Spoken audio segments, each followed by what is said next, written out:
I always said the same thing. You know, we were able to wake up today and just see another day, and I always said I was able to put my feet on the floor from the bed, so that means I could still start another day. I want to get into what representation really means, and Kay, I want to start with you. Public relations isn't just simply getting someone into magazines and red carpets anymore. How has the definition of building someone's public image changed in an era where social media, podcasts, creators are becoming their own media companies? Yeah, I mean, things have definitely changed. Before it was, you know, magazines and maybe TV talk shows and things like that. But now with social media, it's having a presence on social media, the different platforms, Instagram, Threads. It's about being on podcasts now, you know, getting into that audience and things like that. It's brand partnerships. So wherever your audience is, it's just kind of about having that presence wherever those people are. So they're not just in one place anymore. They're not just watching TV, they're on YouTube, they're on Instagram, they're on watching podcasts, you know, and then brands are watching. The social media is the biggest platform, so, you know, it's about making sure that your clients understand that and having them kind of spread across all different platforms. You know, Missy, people often celebrate signing a contract, right? We're always excited when we see a contract. Again, congratulations for the contract that you closed. But sometimes when we look at these contracts, from your perspective, when should creatives actually, and when I say creatives, and I thought about creatives throughout this entire weekend because yes, there's a lot of writers here, but there are also a lot of creators and podcasters and journalists and all of the things, right? So I wanted to encompass it all. When we look at the contracts in your perspective, when should creatives actually begin thinking about wealth? Yesterday. I love that. Why is that? You know it's coming. You're hoping and praying. Your prayers have been answered, and you don't have a plan. And you got to pay yourself first. You know Sam's getting his money, and you're not going to pay yourself. Depending on the contract, and I don't care if it's $1,000 or $10 million, 10% ain't gonna hurt you. And I still remember, even though I didn't listen, my mother always said have a rainy day fund. Mm-hmm. You're in Atlanta, it's been raining.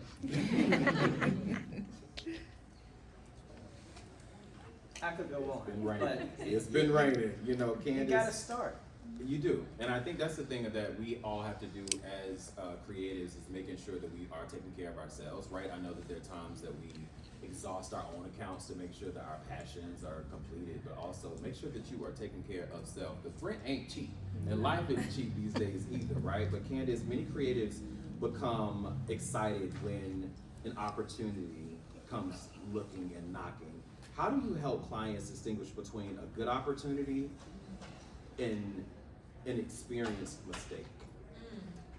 I love that question because I get that a lot. I get two types of clients. I get the client who's coming to me before the opportunity has come, and they want to make sure that when the opportunity comes, they have proper representation, and we're analyzing the deal appropriately. And then I have the client who comes to me after they've signed a contract because they were really excited because it was a big company or a big artist or a big brand, and they didn't negotiate the contract, and now they're seeing what the ramifications of just signing the dotted line is, and they want to figure out how they can get out of it, right?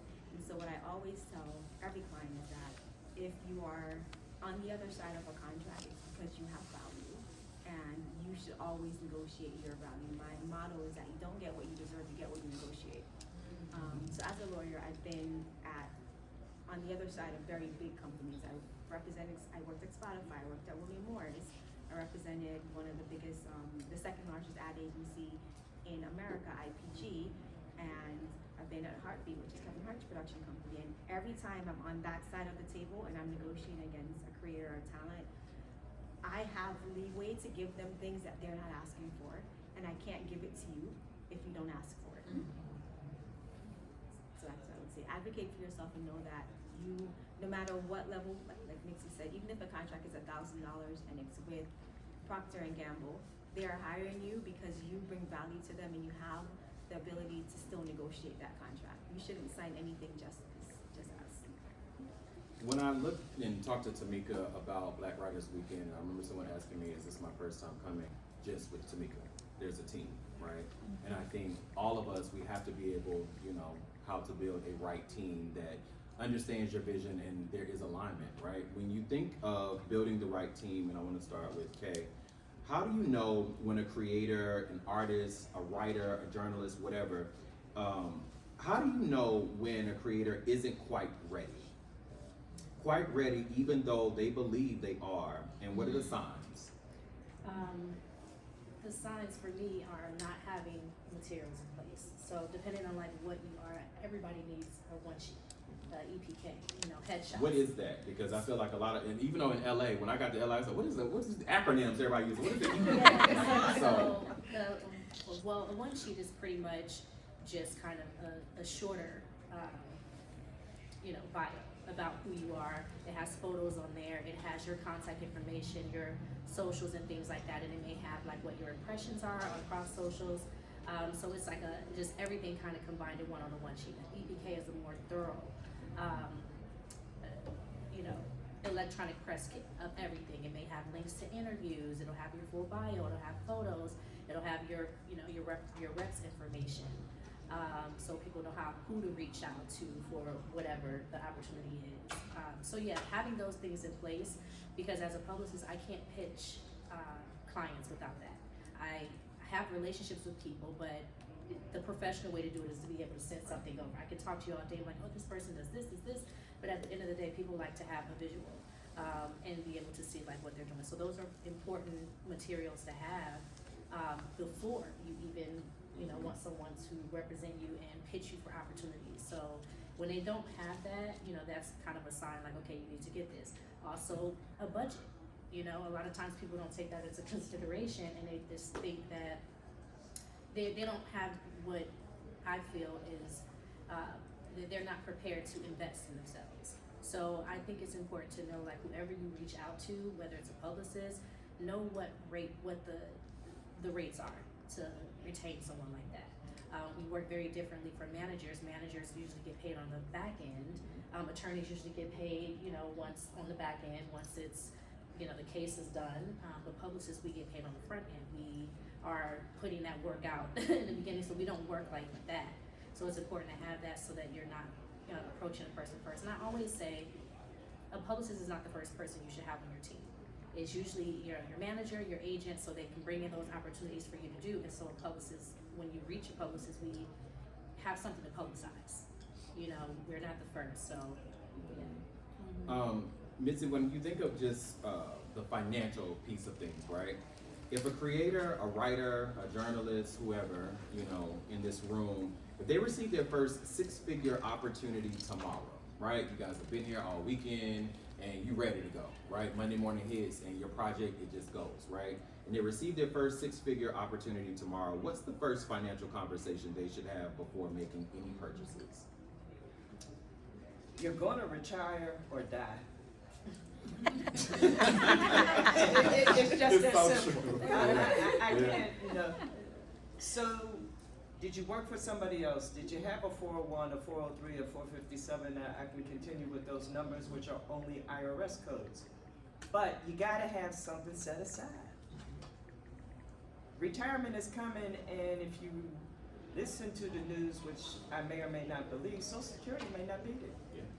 So what are you banking on at 65? And how are you planning for that? So I know a lot of you have business accounts. That's wonderful. I want you to have a retirement account. And you don't, there are limits, but put something in there. And there are just ways, people think you gotta have a lot of money to invest in stocks. Talk to me after this, I'll get you an Uber for $10 a month. So it's not that I would start with retirement. That's the key. And then I like a Mad Money account. Yeah. Just when I want to go crazy, let's pull it from there. You know, listen, we in Atlanta, we like to look good, all the things. You know, when you think of And I know today's conversations are a little bit deeper, right? Because I know it's great to have these fun conversations, but also what are the business conversations we really are having, right? Are you guys your own business? And when you think of the 3 contracts, and it could be more, but the 3 contract clauses that every writer, creator, should actually understand before signing anything, what is that? So I actually think you should understand all of the contract clauses before signing, and that's why. And what is a contract clause for people that may not know? A contract clause is basically just a section in the contract talks about each specific thing. So you can have a clause about your exclusivity, you have a clause about the ownership of your copyright, you have a clause about the duration of the agreement, your compensation clause, which is the one that people mainly focus on, the money, and then they don't focus on all of the other clauses, right? The reason I say that they're all important is because sometimes it's not what you know, it's what you don't know, right? And it's what's in the fine print. And usually when people come to me after they've signed a contract, it's because they looked at the compensation, they may have looked at the deliverables, but they didn't look at the exclusivity, and now they have another opportunity from another company, and this contract was 2 years ago, and they still have an exclusivity when it should have been 6 months instead of 2 years. Or they didn't look at the ownership clause and the copyright clause, and so they didn't realize that there's a work for hire provision in there, which means that you created this asset, and now the company that you've signed with actually owns the copyright to it, and you don't, right? So I would say that is very pertinent for creators to look at, is who's going to own this copyright. Look at the restrictions, so any exclusivity, which in the terms of such exclusivity, I would say also an indemnification clause. If you guys don't know what that is, it's if there's a lawsuit based on the content. Let's say you're an author, you write a book, and then someone turns this book into a screenplay, while Netflix releases a screenplay. Then someone shows up and says, "Hey, I actually wrote a book that is very similar to that, and I think that you guys have used my copyright." Now Netflix has to defend that case. If you didn't read the indemnification clause or you didn't negotiate it, you may have to repay Netflix for the cost of that indemnification. Now they're going to have expensive lawyers. They have in-house lawyers who are expensive. They have outside counsel like myself who are going to be expensive, and they may have other law firms that they work with. You don't know what that cost is going to be. So if you have to indemnify them, you're talking about you could be stuck with $1 million lawsuit, and it could turn out that you were correct, that you actually own the IP, but the indemnification clause said that you are supposed to indemnify them from any any accusations as well. So because they have to defend it, now you have to pay for that. And if you are a small writer, when I'm representing small younger talent, we obviously take some of those out because we're saying, look, your HBO, your Netflix, your Amazon, this small production company cannot afford to do that, right? Or maybe you have other ways that you limit the indemnification. You can limit it based on the terms of the contract. You may say, okay, we'll indemnify you, but in no case will my client's liability be more than the compensation that they receive. So at worst case, you may not have any money for it, but you know that you're not gonna go in debt trying to pay this. Or there are other, I'm not gonna give away all the gems, but there are other things that we can do to limit those things. But the point is, every single clause in your agreement is important. Make sure y'all are reading everything. And I think it's, when you get deeper into the craft, right, everyone is always, when they give you a contract, they're like, oh, I need it in 24 hours. Well, hold on. They don't need it in 24 hours. And I think as creators that are in this room, we all get so excited that, oh my God, somebody finally sees our stuff. And then we're like, I'm just gonna sign it. And for me, I know I constantly have to make sure that I have a third set of eyes, because that second set of eyes might be tired. So the third set of eyes, how do we make sure we're combing through everything? And there are words that none of us really know in the lawyerism. So I'll be like, what is this? What does this mean? But I think we have to do a better job on representing ourselves and making sure that we hire people like you and things. But we talked a little bit about this, and everyone in this room has to love this word ownership. And when we think of ownership and legacy, but also protection, and this is for everyone, start with you, Mitzi. We're seeing more artists launching production companies and brands and podcasts and their own book companies and all the things. Has the conversation shifted from simply getting discovered to actually building ownership? You always want ownership, and I had a conversation with a gentleman Thursday that has a wine company, and he doesn't want to give away any of it. So I said, you watch Shark Tank, Mm-hmm. you know, and we know you want more than 50%. But I told him, don't be scared. If we got lawyers like certain lawyers here, but you know, don't be scared to take money if it's gonna blow you up and make you even bigger. Yeah. I think being discovered is exciting, and it helps in that moment. But ownership obviously is always going to be the best thing because it's more for the future, long term. So I think that's always a good mindset to have, and not stop at the point of I was discovered, now just let them take over and do everything. You want to continue to build and then create your own. I have a different approach to ownership because I think it depends on what you want to do with the ownership, right? The way I tell my client is 100% of $50 is a lot less than 50% of $1 million, right? And so if you have no plans for your IP and you don't have a way of growing this and you're limited and you need all the resource that maybe a big production company or if you're an artist, a big record label is going to give you, then you have to consider what are you holding on to. And the reason why you want to have a good lawyer or a good manager is that even if you decide to give up ownership and if you retain certain rights in that, if you say that, okay, you may own this IP, but you're giving me X percentage of the revenue and I get to participate in any derivatives, meaning that if your book becomes a screenplay and then it becomes a TV series and it becomes a podcast, then it becomes lyrics on like lines on a t-shirt, then it becomes a notebook. If you participate in all of those, then you also have restrictions and approvals. You can't do X, Y, Z without my input. You can't sub-license without me. Then it's the same as ownership because even though they own it, they can't do anything without you and you're still getting your revenue. So is that worth giving up whatever percentage, because now not only are you getting more money, but you also have a stake in everything that they do? I think that's worth it if you don't have the resources yourself. I want to make sure that we leave it some time open because I know there's a lot of people that have questions. But Mitzi, when you think of money, everybody in here, we dream about money. We want a little money. We want a little extra money. All of the things, right? It's focus on what you have going on. You can't watch what everyone else is doing, everyone else's timeline. Everybody's journey is different. So I think a lot of times in the world of social media, we can get caught up in what we see everyone else doing, or this person's doing this where I'm doing something similar, why aren't I where they are? And you have no idea what their journey was, or what it took for them to get there, or how long it took. So it's just important to kind of run your own race, understand that, a career it's a marathon, it's not a sprint, and understanding that, giving yourself grace in that, and also making sure you have the right team around you, and then trusting that team to help you along that journey. So I think that kind of helps with keeping, clients calm and letting and giving them that peace and that whole reassurance of everything. Yeah. And Candace, lastly, when you think of social media, social media has made everyone's work visible.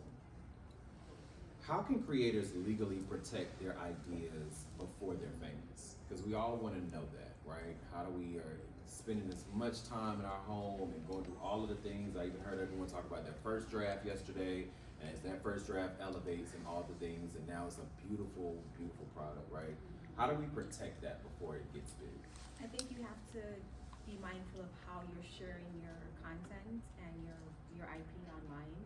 And I would say if you've written a rough draft or a first draft of anything, if you're a screenwriter or an author, copyright it, right? It's very inexpensive to go to the U.S. copyright site and you can copyright it, or if you don't know how to do it, you can hire a lawyer. You don't have to hire me, you can hire another lawyer that may be more cost efficient. And because they go on the website, they submit a copy of your screenplay or a copy of your work, and as long as it is wholly original, you get that copyright IP.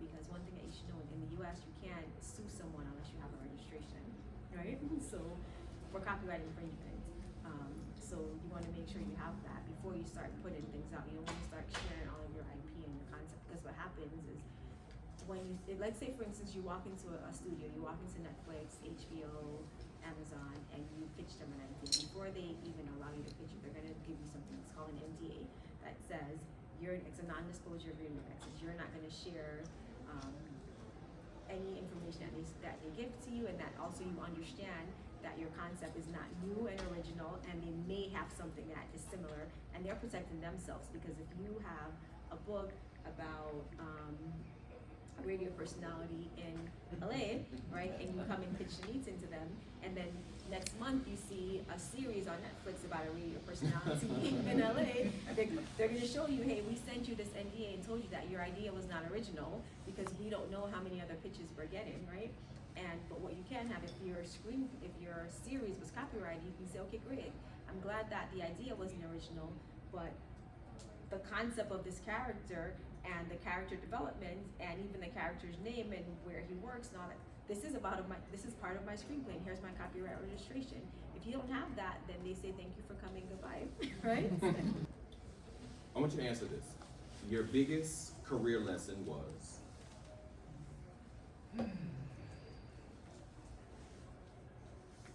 I got my CFP, which is a Certified Financial Planner.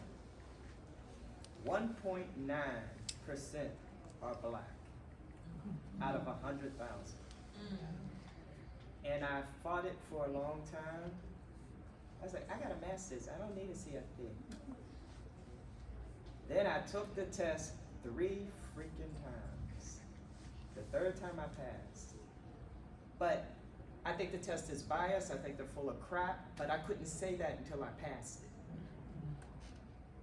it. And I'll tell anybody, yeah, I took it 3 times, but I passed. You know, sometimes you just gotta keep going when the road's not really there for you. And I believe any test, if one person passed it, then I can pass it. Just took a little longer. You got there. Kay, I wish more writers and creators understood what?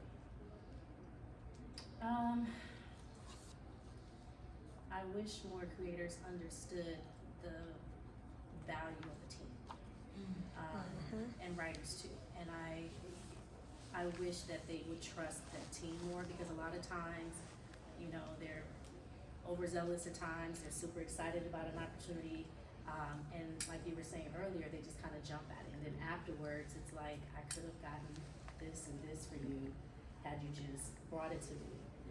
And also making sure, the importance of making sure that other people respect your team, because there are sharks out there. There are people that will come straight to you because they know you may not know all the different ins and outs of, you know, a contract, or the ins and outs of how it works with press and you know, running questions by your publicist to make sure that you're not blindsided and things, or just any type of situation. Is understanding your team is in place for a reason.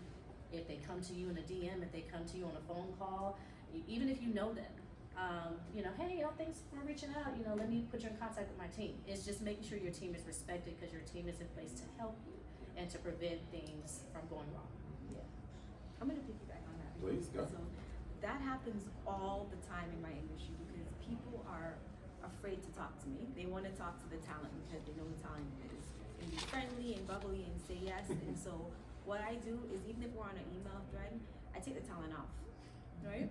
And the talent's on the phone with me, and they told me, Candace, take me off the thread, because I don't want to be a part of the negotiation part, because I know that they're gonna placate the fact that we are friendly and that maybe you're already working with this person and you guys have a great relationship.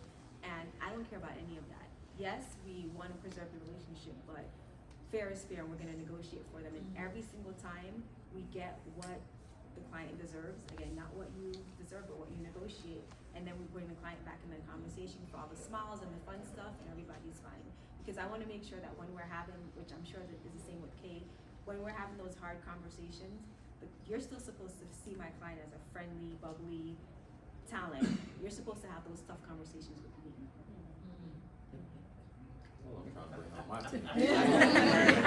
Woo! And last question, the fastest way to lose an opportunity would be what, Candace?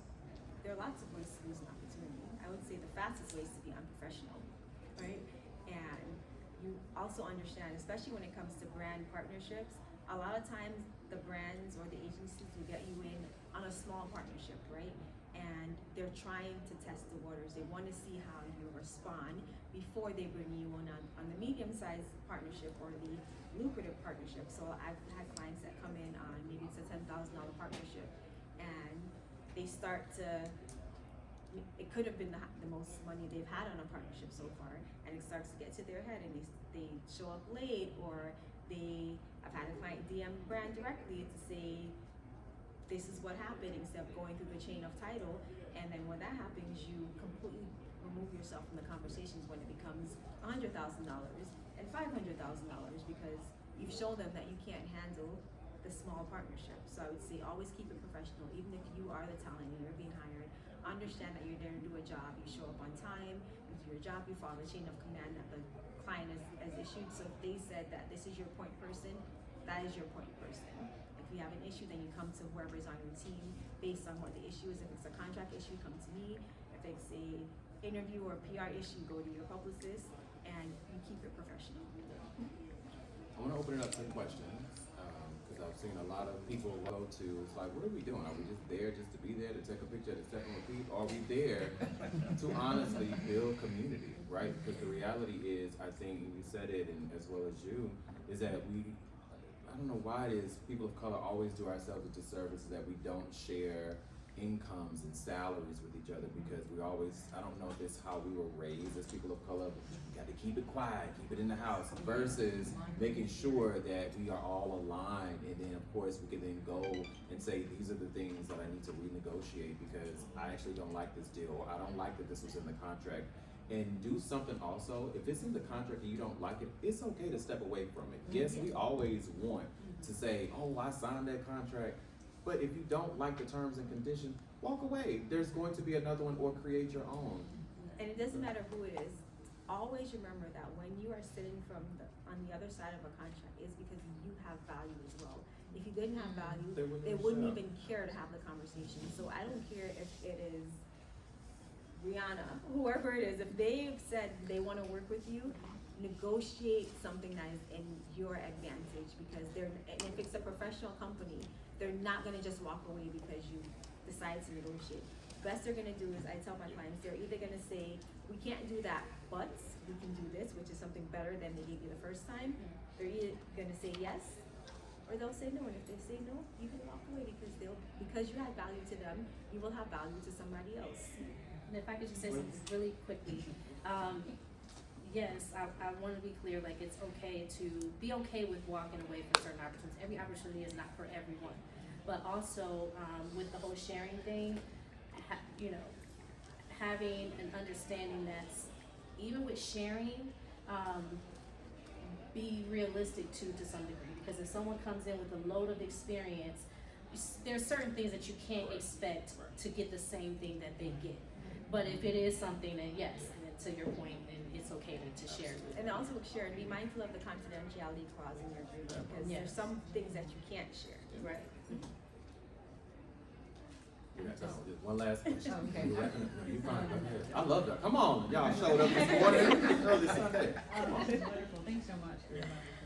all these gem nuggets. I hope this is clear. My question is, when you're at the negotiation table, specifically for like writers and content creators who foresee their projects, know they have a finished project, people are knocking on the door for things or whatever, and they have these other projects or whatever, and just in the name of ownership, is it better to come to the negotiation table and get close to come to you, and talking to our lawyers and just really developing our team? Is it best to come to the negotiation table with just ourselves, our name as as ownership, or is it best to come to the table with a business that puts us as the employee?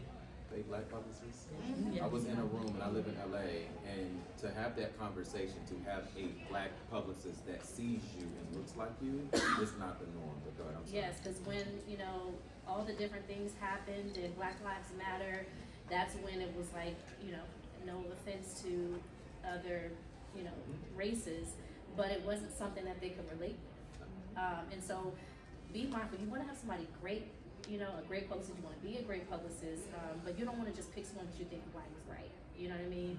And they don't understand the culture. So having people that you align with. So, you know, come to those rooms. You know, I do have a master's in PR, but I think hands-on experience is also very important. You know, if you can shadow. Number one, thank you guys for showing up for yourselves first and foremost, for showing up for all of us. I want to thank Black Writers Weekend, Diverse Representation, Mitzi Wilson, VP, Wealth Advisor with Farther. We have Kay Williams, CEO, founder of Kay Williams Public Relations. Okay, the Wealth of Knowledge, Candace Stevenson, Esquire, Principal Counsel with Valent Law P LLC. NYC. Come on, NYC. I'm JamirSmith with iHeartRadio and Power 97.5 LA. So we appreciate you guys. Chat with us afterwards, and we're excited to meet you guys. Thank you. Thank you. Thank y'all. Shout out to the PR and marketing group, Black Writers Weekend. Y'all have gone through our social media pages. I said I gotta put a private block on something. First of all, how are you? How you doing? I'm good. Happy Black Writers Weekend. Day 3. Y'all, we made it to day 3. And it's Sunday, and I have to say, I said this on a panel earlier, that you guys have shown up. And thank you guys for showing up for yourselves. Thank you guys for showing up for our panel today. And Trey, thank you for the work that you continue to do on the red carpets. And whenever I'm doing panel discussions, I always ask this question, in this season of your life, how is your heart and how are you navigating this current season of your life? Wow, that's a question. How is my heart? And you know what? It's been interesting. Obviously, you know, this will kind of lead you there, but BET Plus did a little switch over to Paramount Plus, right? So really, a lot of our projects are tied into a lot of that world. They got transferred over. So for like the last 8 months, because we had some things locked down and we moved in a certain way, there's a lot of focusing on a lot of internal stuff, you know, like getting, I felt like it was just God prepping us for what's next, you know, what's next, the team and everything. We're obviously, Carl Weber is one of our business partners, my business partner, Indy Brown Jones, who's my, who tried Destiny. They're both showrunners on the show. And so we had a lot of time to work on self. Because usually we're working these projects, you know, it's just like you're in production all day. So, you know, man, I got a chance to start playing golf. So I found a lot of opportunities to do things for Trey. And, you know, I feel like when you maybe see the next season of family business, you might feel a little bit more of something extra on that because of the internal growth. So my heart is good. It's time spent with family, my dad, making sure the moments are there. And you know, you get a chance to have those times. So it's actually been great. So you know, and I think a lot of us don't take that time, right? We don't take the time to do a reset, but I've had the opportunity to spend time with your story. And one thing that stood out to me is that you've never waited for permission. And you also built what you could not find, right? And I think a lot of us, you know, create these spaces that we're like, wait, I've never seen myself there, but how do I create it? And you did that beautifully. You know, today isn't just about, it's about vision and leadership and faith. And also what it really takes to build something that just outlives you and outlives all of us. I want to start with betting on yourself. You often say that you did not have a plan B. And within that, you know, in today's world, we're constantly told to have a backup plan. What gave you the courage to kind of eliminate that plan B and fully trust your plan A? Yeah, for me, it was just really the mindset. I'm from the Dallas-Fort Worth area, and you know, mom always used to tell me just jump, go after something, whatever you do, but if you do it, go 110% into it, so that you know if you don't like it, you can do something else. But at least you know you put up 100, don't put 50% in, and then say you don't like it. Because then you didn't do all the work, right? So that, learning my dad is he's an attorney, he comes from a very poor family. He went after his career, he had a mother and father, knew nothing about what it took to get into the criminal justice system. And he did that, he just jumped and did it, and said he had no plan B. So luckily I was around some individuals that I saw that happen and things worked out. So when I knew that I wanted to do this, I really said, it was like a mindset. I remember it was just like, if you have a plan B, you'll always think, if something goes wrong or there's a challenge, I'll just go back and do this. I said, if I took that off the plate, what would you do? You know, I always think about, I don't know if you see that video with Batman, when he's climbing out that hole, and it's the last one, the last Batman, and all the guys are stuck in this hole, and they're trying to climb out, but they always have this like rope around them as they're climbing out. And he's saying, nobody's ever going to get out of this hole. It's done, we can't get out. The moment they cut he cut the rope. And then he climbed out the hole because he had no choice now. Yeah. What's up, everyone? It's Walt here at Black Writers Weekend. I'm here with JamirSmith from iHeartRadio. What's going on, man? I'm good. We just finished 2 amazing panels, and I always love to support Black Writers Weekend. A huge shout out to Tamika and the entire team with Black Writers Weekend and diverse representation. So we had a great conversation. Doubled up today. I know. Yeah.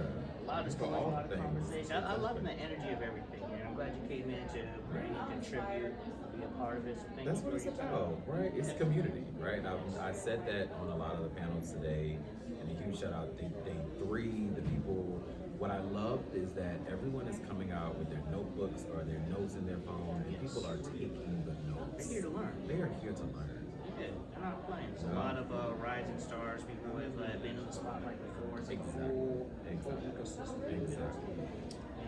Now, for someone who interviewed every celebrity in the world, Almost. Almost. Yeah. I think it's crazy because living in Los Angeles, you get the opportunity to just be invited to a majority of the shows. So just finished American Black Film Festival, celebrating the 30th year anniversary, and then we're at Essence. So yeah. And some Martha's Vineyard Film Festival. okay. And getting ready for the Emmy Awards. So I like it. That says a lot about you, your work, what people actually enjoy, like having you around and everything. I give good conversations. You gotta check on the heart. Alright, do you have a favorite interview that you've done? I know you're not supposed to choose a favorite, but something that's memorable. You know what's interesting is, since we are at Black Writers Weekend, I remember when I lived in DC, I interviewed James Baldwin's sister-in-law. And to be able to have that type of conversation, to see that type of content, to see some behind-the-scenes imagery and photos and books that James had done, and just the conversations, they were just like regular photos. Yeah. And I was just like, yo, this is something that is out of the ordinary from one of my favorite writers. So yeah, that'll probably be one of the top, but I've had a lot, right? I mean, people like Shirley Ralph to Julia Roberts and oh my God, it's kind of the list. My really good friend Tisha Campbell and I talk about this a lot. I hate interviewing her because it becomes more like a family reunion. So yeah, I'm like, girl, what are we talking about? Yeah.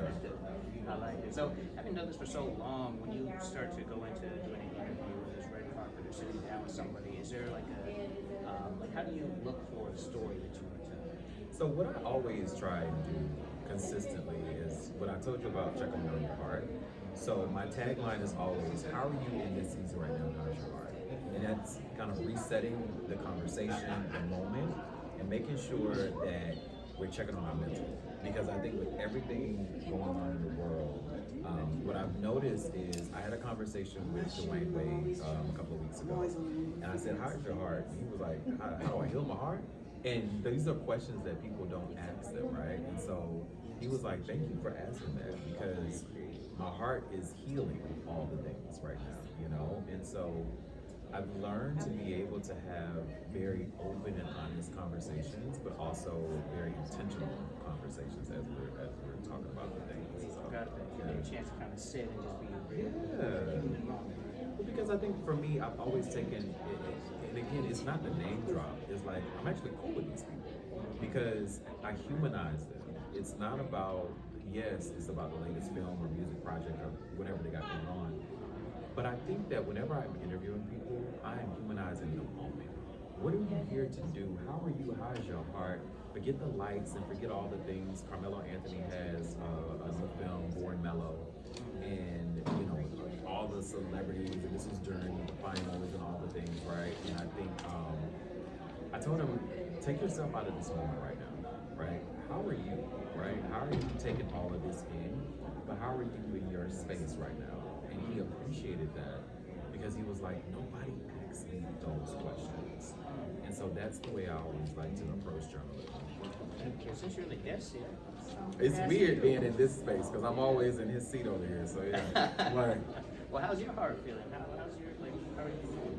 you know what? We just got off the stage, and I interviewed an amazing filmmaker and creative, and I think my heart is full because I'm in spaces that people are showing up. They're showing up for themselves, which is most important, and then they're showing up to, as you said earlier, get and gain the knowledge. That's what it's about, right? And it's about how do we look to our left and right and ask these questions and build a community.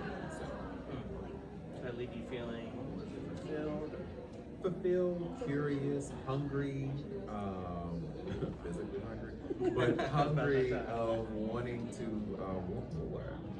You know, I think the biggest thing is that there's so many people that will look at their stories and just be like, oh, I'm good here. Yeah. I'm not. Ready for more? I want so much more than art. That's the last book that I read that just made me kind of think, and I kind of saw myself in it. So, Oh, okay. I like that. yeah. All right. Is there any book that you would want to turn into a movie?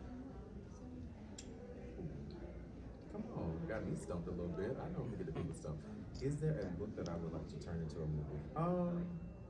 So Elin Harris, there were talks, God, like 10 years ago, and rest in peace. Elin Harris wrote multiple books, but the two main books, Just As I Am and Invisible Life. Those are two beautiful novels that everybody has been waiting to kind of come to film because it was before its time and it really should be picked up. So, Okay. yeah. One more question. Are you familiar with everything around the Children's Bone? I am. Everything's come to light. I mean, we still don't know a lot. I'm like, I am. Does that change how you feel about going to see the movie, or are you still kind of processing it?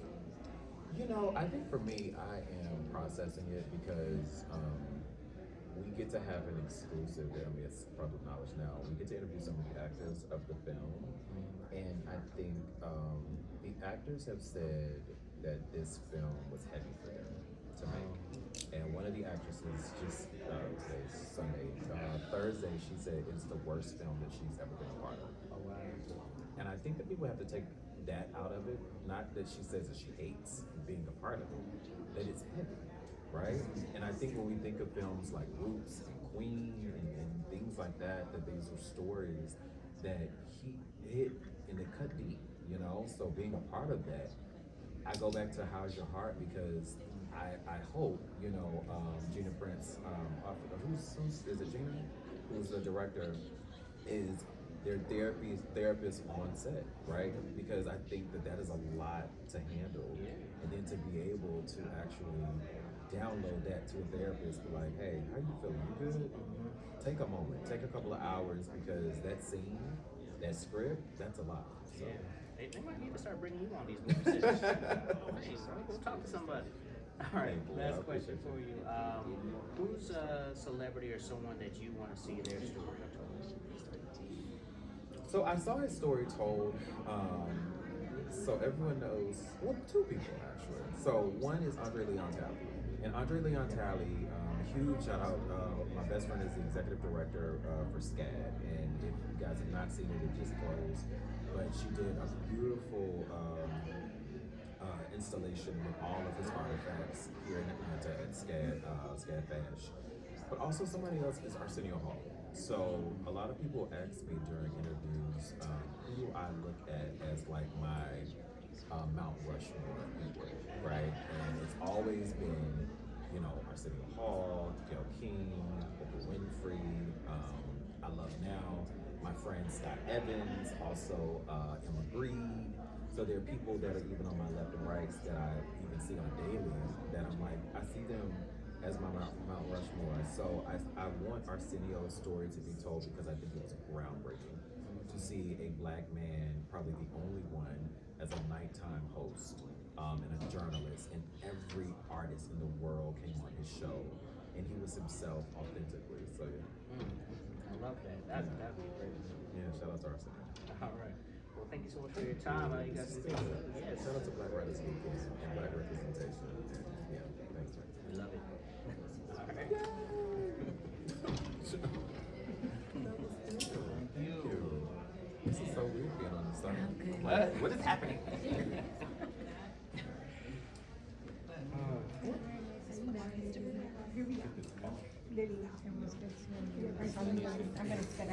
Okay.